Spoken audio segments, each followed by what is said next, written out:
কল্যাণের ওয়াদা করা হয়েছে। এই 5টি আয়াত লাইলাতুল কদরে নাজিলের মাধ্যমে আল্লাহ রাব্বুল আলামিন কোরআন নাজিলের সূচনা করেছেন। কোরআন নাজিলের সূচনা যেহেতু এই রজনীতে হয়েছে, অর্থাৎ কল্যাণ নাজিল হওয়ার সূচনা হয়েছে, মানব জাতির কল্যাণের সূচনা এই রাত্রে হওয়ার কারণে আল্লাহ রাব্বুল আলামিন এই রাত্রিকে হাজার হাজার মাসের চাইতেও অধিক কল্যাণ বলে ঘোষণা দিয়েছেন। সুবহানাল্লাহ। মুআজ্জাজ মুহতারাম, আল্লাহু সুবহানাহু ওয়া তাআলার দরবারে কৃতজ্ঞতা জ্ঞাপন করছি, যিনি আমাদেরকে মাহে রমজানে সিয়াম সাধনার মাধ্যমে আল্লাহর দাসত্ব গোলামি করার তৌফিক দান করেছেন। সেই মহান রব্বুল আলামিনের দরবারে কৃতজ্ঞতা জ্ঞাপন করি, আলহামদুলিল্লাহ। সম্মানিত হাজিরিন, আজকের আলোচনার বিষয়বস্তু হচ্ছে সূরাতুল কদর। সূরাতুল কদরের তাফসীর এবং প্রসঙ্গ হচ্ছে লাইলাতুল কদর এবং ইতিকাফ। সূরাতুল কদর আপনাদের সামনে তেলাওয়াত করেছি। এর অনুবাদ হচ্ছে ইন্না আনজালনাহু ফি লাইলাতিল কদর। আল্লাহ পাক রব্বুল আলামিন নবীজিকে লক্ষ্য করে বলেছেন যে আমি তাহা নাজিল করেছি লাইলাতুল কদরে, কদরের রজনীতে। তাহা বলতে কোরআন, কোরআনকে আমি কদরের রজনীতে নাজিল করেছি। ওয়ামা আদরাকা মা লাইলাতুল কদর, হে আমার হাবিব, আপনি কি জানেন লাইলাতুল কদর কি? আল্লাহ পাক প্রশ্ন করে নিজেই উত্তর করছেন, লাইলাতুল কদরি খায়রুম মিন আলফি শাহর। লাইলাতুল কদর এর মর্যাদা হচ্ছে হাজার মাসের চাইতেও অনেক অনেক বেশি। সুবহানাল্লাহ। তানাজ্জালুল মালাইকাতু ওয়ার রূহু ফিহা বিইذনি রাব্বিহিম মিন কুল্লি আমর।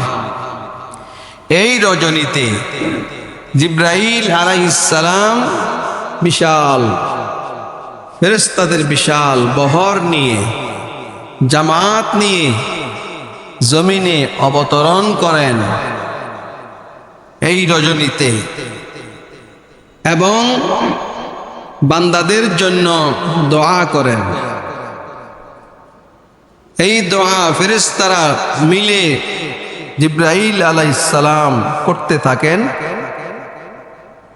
সূর্য অস্তমিত হওয়া থেকে ফজর উদিত হওয়া পর্যন্ত, সুবহে সাদিক পর্যন্ত দোয়া করতে থাকেন।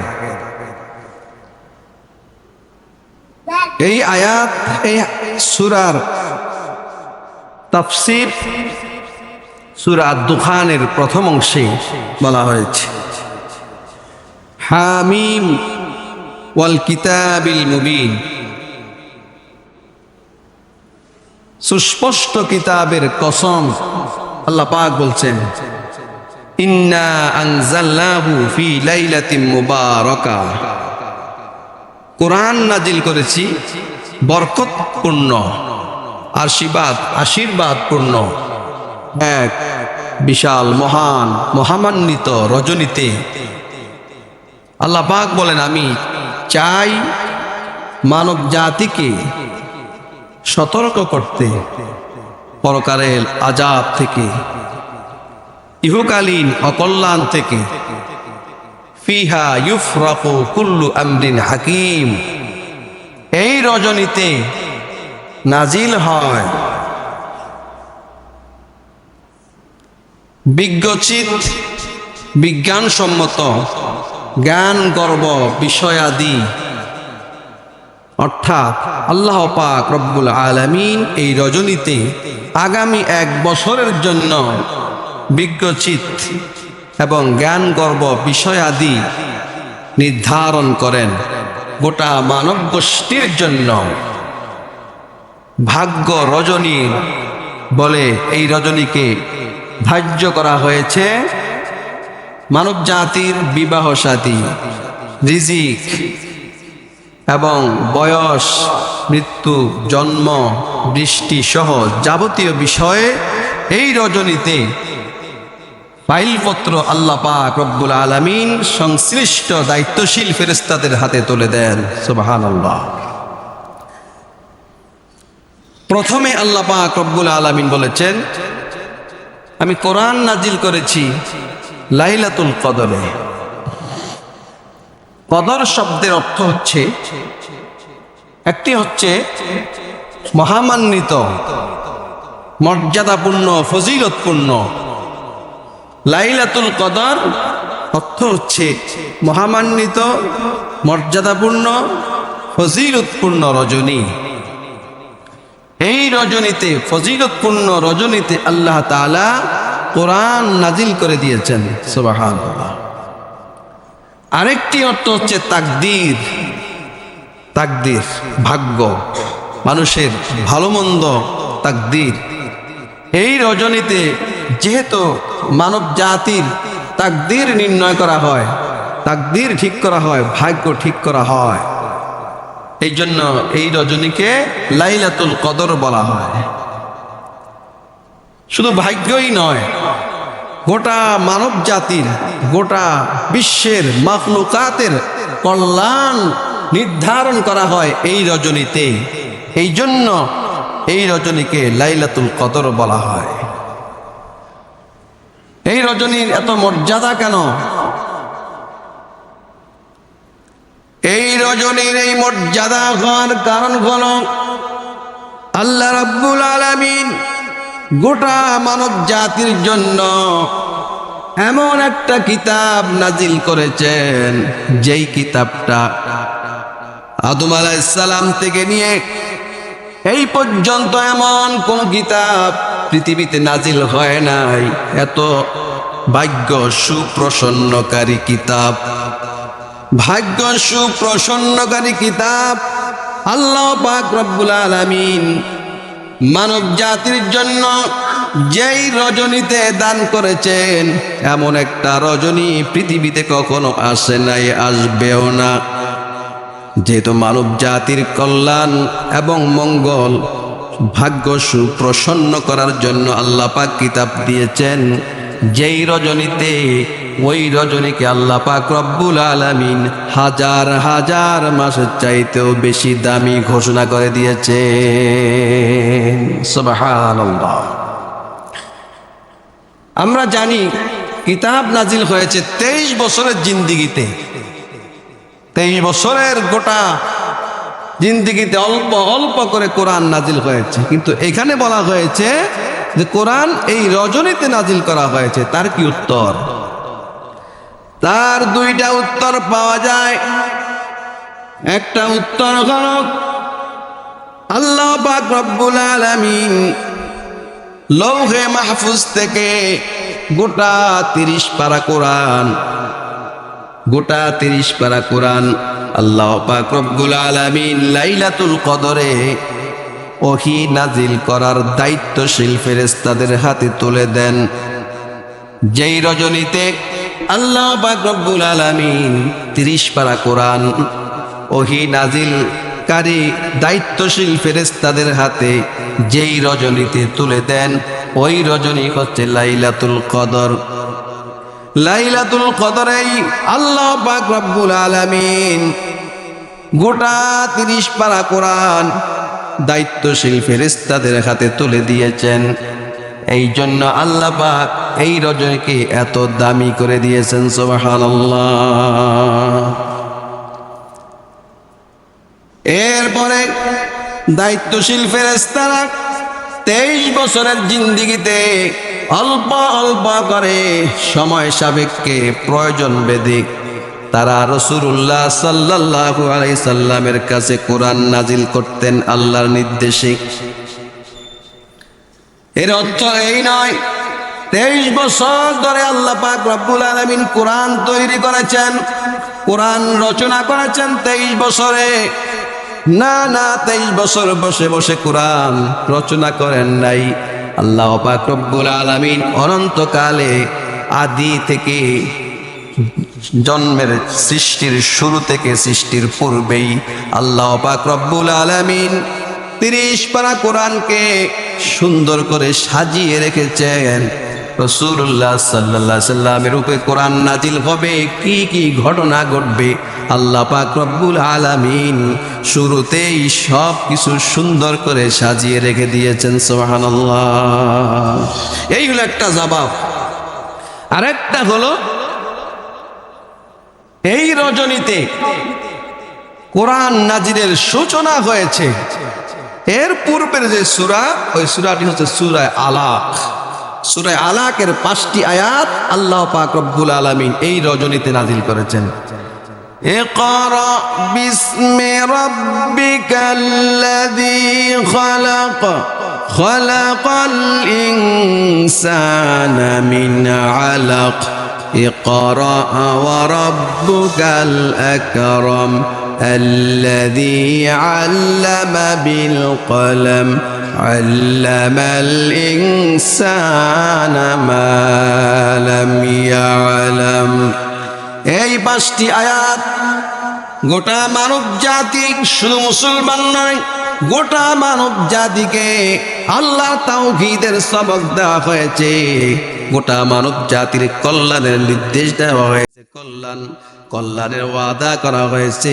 এই 5টি আয়াত লাইলাতুল কদরে নাজিলের মাধ্যমে আল্লাহ রব্বুল আলামিন কোরআন নাজিলের সূচনা করেছেন। কোরআন নাজিলের সূচনা যেহেতু এই রজনীতে হয়েছে, অর্থাৎ কল্যাণ নাজিল হওয়ার সূচনা হয়েছে, মানব জাতির কল্যাণের সূচনা এই রাত্রে হওয়ার কারণে আল্লাহ রব্বুল আলামিন এই রাত্রিকে হাজার হাজার মাসের চাইতেও অধিক কল্যাণ বলে ঘোষণা দিয়েছেন। সুবহানাল্লাহ। এই রাত্রের ইবাদত করলে 83 বছর, 2 মাস না 4 মাস সওয়াব। বিষয়টা এর মধ্যেই সীমাবদ্ধ নয়। আরবি ভাষায় হাজার বলা হয়, হাজার বুঝাবার জন্য নয়, আধিক্যতা বুঝাবার জন্য। হাজার হাজার বুঝাবার জন্য, অসংখ্য অসংখ্য বুঝাবার জন্য, অধিক সংখ্যা বুঝাবার জন্য হাজার শব্দটি ব্যবহার হয়। এর অর্থ হলো এই, আল্লাহ রব্বুল আলামিন এই রজনীতে এমন জিনিস নাজিল করেছেন, এমন কল্যাণময় জিনিস নাজিল করেছেন যা হাজার হাজার হাজার মাসেও কখনো নাজিল হয় নাই। এটা হলো মহাগ্রন্থ আল কোরআন। কোরআনের মর্যাদা আমরা তো বুঝি না, এমন ভাবে আল্লাহ পাক বুঝাচ্ছেন, তারপরেও আমাদের হৃদয়ঙ্গম হয় না। কোরআন কি জিনিস, কোরআন কেন এসেছে, কি করা দরকার, কোরআনকে কিভাবে অ্যাকসেপ্ট করা দরকার, রিসপেক্ট করা দরকার, সেটা আমরা বুঝতে চাই না। এই রাত্রে যারা ইবাদত করে, ইবাদত বندگی করে, আল্লাহ পাক রব্বুল আলামিন এই রাত্রের মর্যাদার কারণে তাদেরকে ক্ষমা ঘোষণা দিয়েছেন। সুবহানাল্লাহ। মান সামা রমাদানা ঈমানান ওয়া ইহতিসাবান গুফিরা লাহু মা তাকাদ্দামা মিন যামবিহি। যে ব্যক্তি রমজানের রোজা রাখে ঈমানের সঙ্গে, কিসের সঙ্গে? ঈমানের সঙ্গে। ঈমান থাকতে হবে, সওয়াবের আশায়, ঈমানের সাথে সওয়াবের আশায় আল্লাহ পাক রব্বুল আলামিন ওই বান্দার পিছনের সমস্ত গুনাহ খাতা মাফ করে দেন। সুবহানাল্লাহ। ওয়া মান কামা রমাদানা ঈমানান ওয়া ইহতিসাবা। আর যেই বান্দা রমজান মাসে নামাজ পড়ে, রাত্রিতে নামাজ পড়ে, কিয়ামুল লাইল করে, তারাবির নামাজ, তাহাজ্জুদের নামাজ পড়ে, তারাবি এবং তাহাজ্জুদ এটাকে কিয়ামুল লাইল বলা হয়। তারাবি ও তাহাজ্জুদের নামাজ আদায় করেন, আল্লাহ নবী বলেন আল্লাহ পাক ওই বান্দার পিছনের সমস্ত গুনাহ খাতা মাফ করে দেন। ওয়ামান কামা লাইলাতুল কদরি ঈমানান ওয়া ইহতিসাবা, আর যেই বান্দা লাইলাতুল কদরে, কদরের রজনীতে তারাবি ও তাহাজ্জুদের নামাজ পড়ে, আল্লাহ পাক রব্বুল আলামিন গুফিরা লাহু মা তাকাদ্দামা মিন যামবিহি, তার পিছনের সমস্ত গুনাহ খাতা মাফ করে দেয়। লাইলাতুল কদর, এই লাইলাতুল কদর এত দামি জিনিস, এটা কি তালাশ করা আমাদের দরকার আছে না নাই? আমাদের পাওয়ার দরকার আছে না নাই?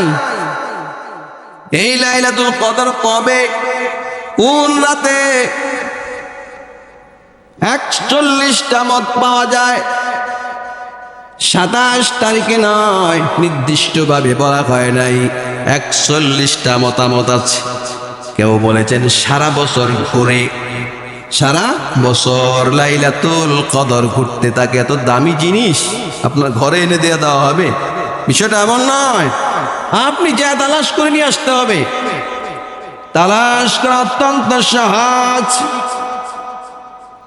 কেউ বলেছেন রমজান মাসে 30 রোজায় 30 দিনের যে কোনো দিন রাত্রে হতে পারে, সেটাকে আরো সংকুচিত করে সংক্ষিপ্ত করে বলা হয়েছে রমজান মাসের শেষ দশকে।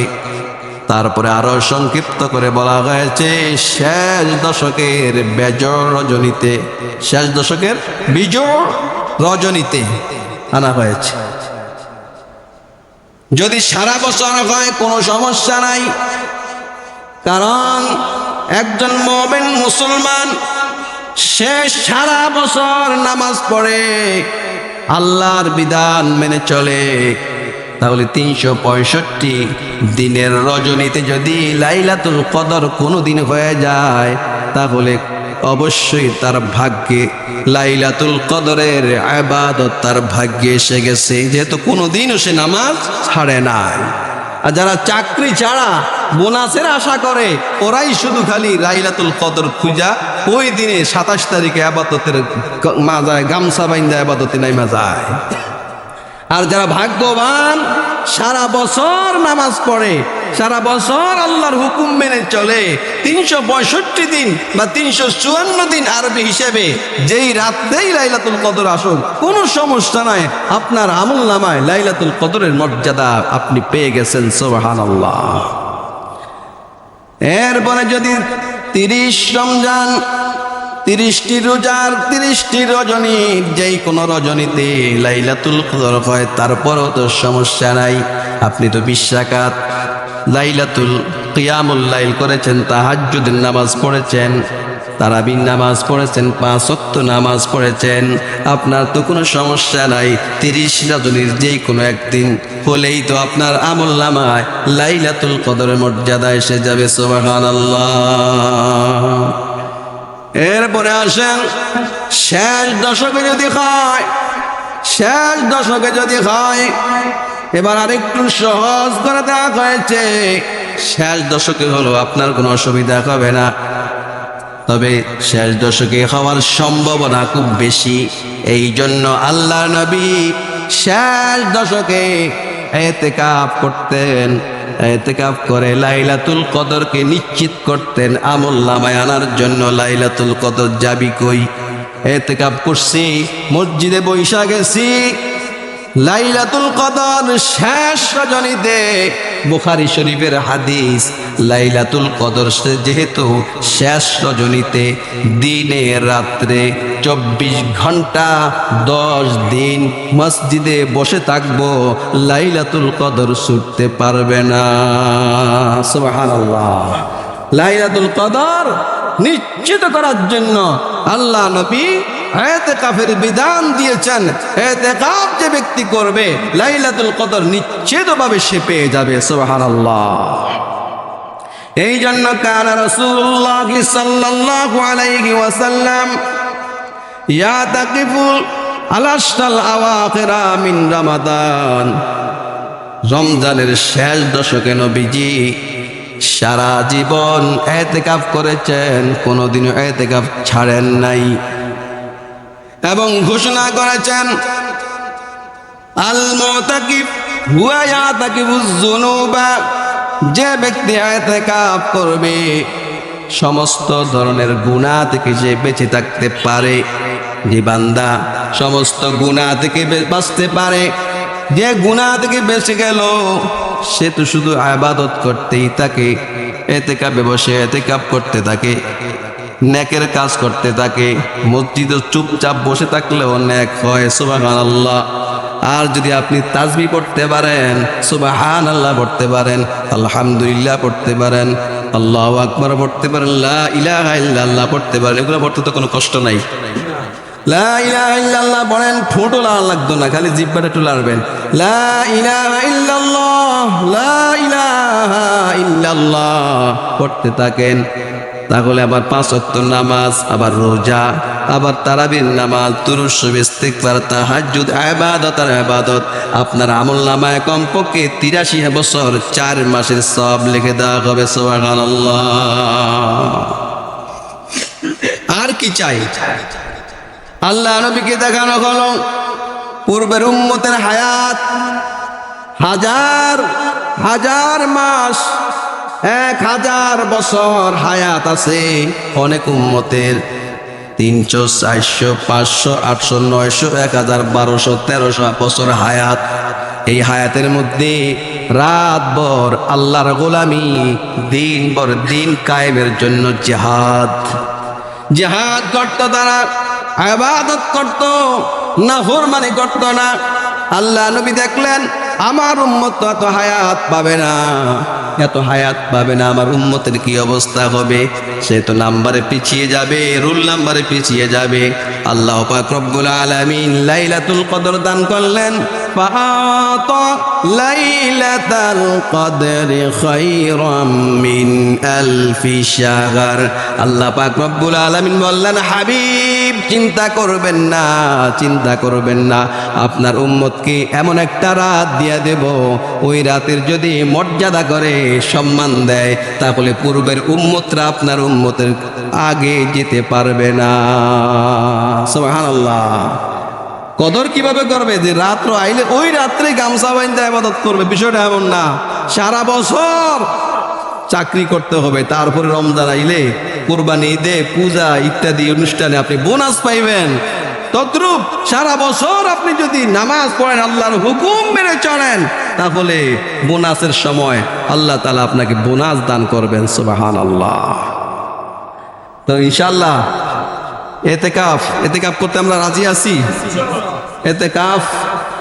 ইতিকাফ করলে কি আরো সওয়াব আছে, আল্লাহ পাক বলছেন, ওয়ায়ুজযা লাহু মিনাল হাসানাতি কাআমিলিল হাসানাতি কুল্লিহা।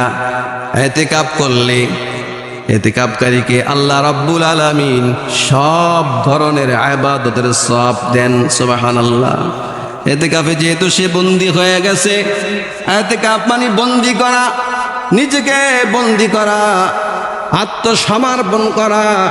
যেহেতু ইতিকাফে সে বন্দী হয়ে গেছে, দুনিয়ার মানুষ যে যেখানে বসে বসে যত প্রকার ইবাদত করতেছে, কেউ জিহাদ করতেছে, কেউ হজ করতেছে, কেউ উমরা করতেছে, কেউ তাফসীর করতেছে, কেউ ওয়াজ করতেছে, বিভিন্ন প্রকার আমল করতেছে, আল্লাহ রাব্বুল আলামিন সব ধরনের নেক আল্লাহ পাক ইতিকাফকারীর আমলনামায় দান করে দিবে, সুবহানাল্লাহ। তাহাররাও লাইলাতাল আশরি, লাইলাতুল কদরি ফিল আশরিল আওয়াখির মিন রমাদান। আমরা এই লাইলাতুল কদরকে পাওয়ার জন্য, নিশ্চিত করার জন্য, ইতিকাফ করার জন্য নিয়ত করি। সবাই নিয়ত করতে পারেন, সবাই নিয়ত করলেই তো সওয়াব, সুবহানাল্লাহ। এই উম্মতের জন্য নিয়ত করলেই সওয়াব, সওয়াবের নিয়ত করলে সওয়াব, গুনার নিয়ত করলে গুনাহ নাই। আর কি চাই? গুনার নিয়ত করলে কি নাই? গুনাহ নাই। আপনি নিয়ত করলেন আজকে রাত্রে চুরি করবো, গুনাহ হয় না এখনো, চুরি করা পর্যন্ত গুনাহ হইব না। চুরি করলে গুনাহ হবে, কিন্তু আপনি কইলেন আজকে রাতে আমি সারা রাত দাঁড়া তাহাজ্জুদ নামাজ পড়ব, তাহলে আপনার আমলনামা একটা সওয়াব হয়ে গেছে, সুবহানাল্লাহ। এই জন্য ইতিকাফ সবাই করা দরকার। আমাদের মুস্তাকুন নবী সাহেব একটা ঘটনা শুনাইল যে রমজানের 18 তারিখে এক ভাইকে বলল, ভাই আপনি এতেকাফ করেন, আপনি এই বছরে এতেকাফ করেন। ওই ভাই বললেন, ভাই হুজুর আমার তো সময় নাই, সময় হয় না। এতেকাফ করা হলো না। ঈদের 2 দিন পরে খবর আসলো, ইন্না লিল্লাহি ওয়া ইন্না ইলাইহি রাজিউন। এখন সময় হয়ে গেছে, সময় নাই, আসলে সময় নাই, সময় তো খতম হয়ে গেছে। এতেকাফটা করলে জীবনের লাস্ট একটা পুঁজি হয়ে যেত। এজন্য যথাসম্ভব চেষ্টা করা দরকার। এতেকাফ এক মসজিদে অন্তত একজন হলেও এতেকাফ করা জরুরি। 10 দিন এতেকাফ করবে, গোটা মহল্লার মধ্য থেকে, মহল্লার মধ্যে একজন হলেও এতেকাফ করতে হবে। এতেকাফটা এমন না যে একজনে এতেকাফ করে সবাইকে বিপদ থেকে বাঁচাবে, বিষয়টা এমন ছিল না। বিষয়টা হলো এতেকাফ করবে সওয়াবের আশায়। দুঃখজনক হলো সত্য, বিভিন্ন মসজিদে দূর থেকে টাকা খরচ করে ভাড়া করে এনে এতেকাফ করে মহল্লাবাসী মুসিবত থেকে বাঁচতে চায়। আল্লাহ তাআলা আমাদেরকে লাইলাতুল কদর বুঝার, এতেকাফ করার তৌফিক দান করেন, আমিন। সদকাতুল ফিতরের আলোচনা সামনের জুমায় করার চেষ্টা করছিলাম, নিয়ত করেছিলাম। তো আমি শুধু মৌলিক কথাটা বলি যে সদকাতুল ফিতর এটা হচ্ছে 5টা জিনিসের উপরে সদকাতুল ফিতর দেওয়া হতো নবীজির যুগে। একটা হলো গম, জব, কিশমিশ, পনির, খেজুর। গম হলো আধা শ, প্রায় 2 কেজি। গম বলেন আর আটা বলেন, প্রায় 2 কেজি। 2 কেজি গমের আটা। এখন তো জবের আটা, এটা হিসাব করবেন না। গমের আটা কত দাম হিসাব করবেন, বা গমের দাম কত। অল্প কিছু কম, 2 কেজি হলো গম। গমের মূল্য 2 কেজির মূল্য দিয়ে দিবেন। অথবা 3 কেজি 300 গ্রাম খেজুর, 3 কেজি 300 গ্রাম পনির, অথবা 3 কেজি 300 গ্রাম কিশমিশ বা জব। গম ছাড়া বাকি যা আছে 3 কেজি 300 গ্রাম হলে আপনার সদকায়ে ফিতর। এটার দাম যাই হোক, এখন সবাই মিলে খালি কয় ফিতরা কত, ফিতরা কত, ফিতরা কত। ফিতরা হলো আপনি দেন 3 কেজি 300 গ্রাম খেজুরের দাম দিয়ে দেন, সমস্যা কি? আপনার তো আল্লাহ বেশি দিয়েছেন, আপনি নিচের থেকে জানকা। আপনি কিনার সময় তো বাজারে যাই, আপনি ধনী মানুষ, আপনি শিল্পপতি, আপনি কোটিপতি, আপনি 4 মানুষ। আপনি বাজারও গেলে 200 টাকার খেজুর তো কিনেন না, কিনেন কোনটা? দামি খেজুর, মারিয়াম খেজুর, আবার সুক্কারি খেজুর, আজোয়া খেজুর, দামিটা কিনতে যান। সদকায়ে ফিতরের ক্ষেত্রে কোনটার বেশি দাম ওইটা খেয়াল করবেন। সাহাবায়ে কেরাম প্রতিযোগিতা লাগাইতেন, সবচেয়ে দামি খেজুর কোনটা, ওইটা দিয়ে আমি সদকায়ে ফিতর দেব। সুবহানাল্লাহ। তাদের মধ্যে ছিল ফালিয়াতানা ফাসিল মুতানাফিসুন। সাহাবায়ে কেরাম জান্নাত পাওয়ার জন্য প্রতিযোগিতা লাগাইত। সুবহানাল্লাহ। তারা প্রতিযোগিতা দিত একদিকে ডান দিকে, আমগো প্রতিযোগিতা হলো বাম দিকে।